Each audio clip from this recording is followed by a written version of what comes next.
Welcome back to another Ret Paladin video. Verabin here. This week we have another week of Road to Gladiator. We are trying to hit 1800 this week, so we got some highlights. Let's take a look. She wasn't ready.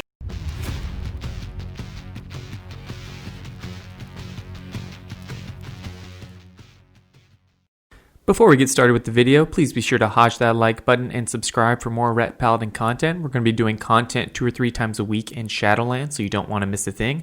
Also, check out the description in the video for links to Patreon and different merchandises that are available. There's a lot of different ways you can support the channel, including Amazon affiliates. And the way that works is you click below, and even if you don't buy the items that are linked, anything that you buy in there, proceeds of that will go to supporting the channel. So if you're enjoying the content, please consider supporting it in one of those ways.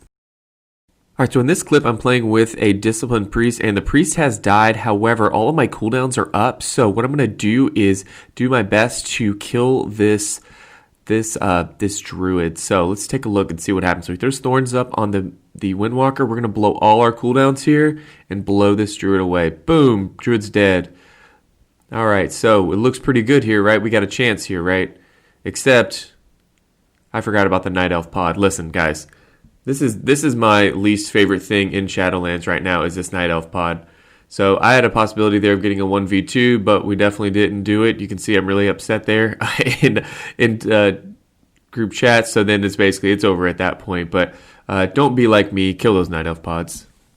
All right, so this next clip we are against a Mistweaver and Ret Paladin. So with the Ret Paladin, it's one of those things that since I have a priest, I'm probably going to train the Ret Paladin. So we're going to go ahead and stun the healer, try to get some cooldowns going.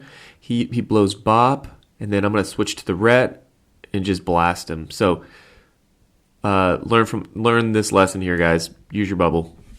So Mage Rogue is one of the most common comps that you're going to see, especially at higher rating. This is a lower rated Mage Rogue, so this is one that you should definitely be able to beat, but you got to jump on the Mage really quick. You can see here we were able to get the Mage out. The Rogue did not open on us. We got Ice Block out really, really quick. And from there, I'm not sure why I didn't turn back around and hit the Mage, because we got the block. So that's probably what I should have done rather than chasing the Rogue. I think I was worried about the Rogue re-stealthing and potentially resetting the whole game.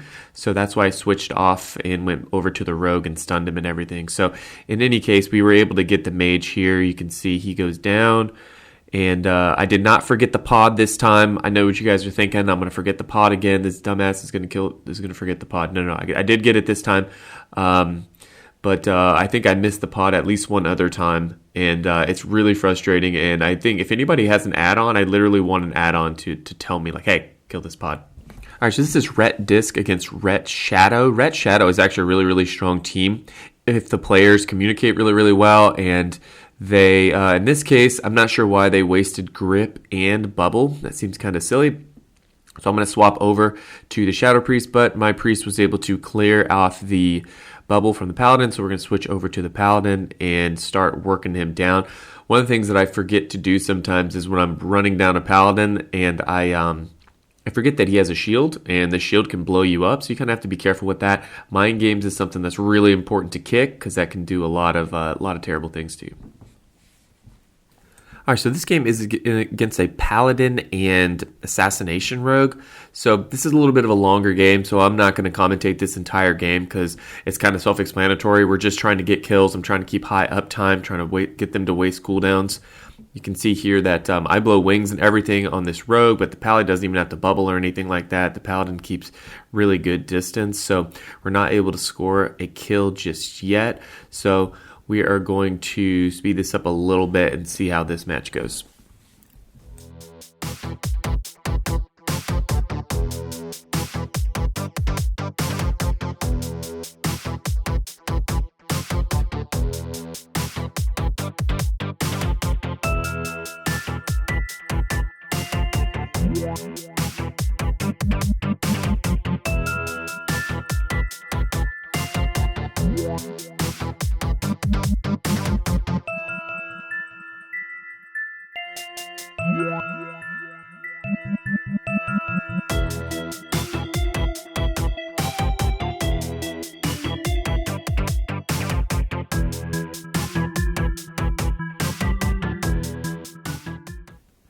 All right, so at this point, wings are up and we are pushing to try to get a kill. You can see that we got both of them at half health, and we're just trying to do as much damage as we can.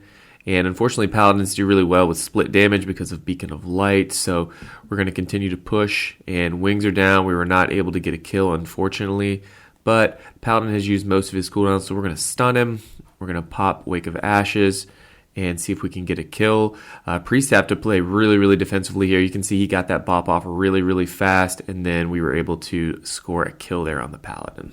All right, so this next one is against a Prot paladin and Windwalker Monk, and these are tough battles because paladins have really, really strong off healing, and Prot has even stronger off healing than Ret. So whenever you're playing with a healer, these are going to be tough fights because they have really, really strong durability. You can see I'm just pumping this paladin and I still can't take him down, but he does end up going down there. But what I want to highlight here is that you can see that the paladin goes down, but so does my priest. So the problem here is this was a big mistake that I made that I want to highlight, where I let the priest die here, and I should have bopped the priest, or sorry, I had bopped down, but I could have healed the priest, and I probably still could have killed the paladin, but I let that happen. And at this point, I've got no cooldowns left. You can see I've got Holy Avenger up in about 15 seconds, but the Monks does a lot of damage to me. He can do a lot more damage outside of his cooldowns than I can, so I'm ending up having to heal so much here, and it's hard for me to recover here, and I don't know that I can survive another minute, right? I've got a minute until wings. I can definitely kill him during wings. After a minute, I'll have wings and Divine Toll and stun, and I'll be able to take him out, right? But I've got to survive a minute. So I'm going to pop Holy Avenger here, but he's popping all his cooldowns as well, so I kind of have to play defensively. And even though I have Holy Avenger, but he still ends up taking me down and does tons of damage here. I just can't out damage him and end up dying. All right, so the last game we're going to look at here is a tough matchup. This is a Marksman, Hunter, and Disciplined Priest. So obviously Marks Hunter is going to do a good job of being able to kite me and still do a lot of damage. You can see we've taken Eye for an Eye to kind of help mitigate some of that damage a little bit. We are still taking Holy Avenger to try to improve our burst. But you can see at this point in the game, we're just playing it safe. We're just hanging around at the pillar. I don't see any reason to chase this hunter down. The priest comes over, so we're going to do a little bit of damage to him to see if we can get a cooldown a little bit there. So I'm going to pop wings. We got Pain Suppression and Desperate Prayer. So we did a little bit of work there. And then at this point, I'm just going to try to line of sight. I don't want the hunter to be able to hit me. So I'm still hitting the priest here. I think maybe we have an opportunity, but you can see as soon as I get knocked away, I'm going to run back to the pillar because I don't want to mess around with this hunter being able to hit me in line of sight. So we're just playing it safe at this point, looking for an opportunity to get a kill, but I don't want to get caught in the line of sight for too long. You can see the priest takes a trap here, and so they're trying to kill me right here. He gets feared, so I'm going to go ahead and trade bubble. I bubble sacked there to make sure that hopefully the priest would survive, and then also if the hunter tried to kill me. So we're still running the priest out. You can see we're playing very close to the pillar here. We don't want to get caught out where the hunter can get us. And these guys, I'm not really sure why they're playing it this way. I feel like they're playing right around the pillar, and they really shouldn't. They should be playing out farther. They could just hang out. But the priest keeps coming in. And you can see I'm just hitting the priest when he comes around, and when the hunter shows up, I'm going to run around the pillar. I'm not really going to mess with the hunter a whole lot there. I've still got all my defensive cooldowns besides bubble, but I'm still going to run because the priest is in a CC. So we're going to go ahead and run away and heal. So the moral of this one, for the start of this game at least, is that you really, against a hunter like this, you're going to have to respect those cooldowns. You can see I got caught in line of sight, so I'm going to pop Eye for an Eye. Then at this point, we're going to hit the priest. You can see we had wings proc there, which is a really lucky proc of wings. And then we were able to run down the priest. All right, that is all for the video. I appreciate you guys supporting the channel. Please be sure to hodge that like button and subscribe for more Ret Paladin content. I'll see you guys in the next one.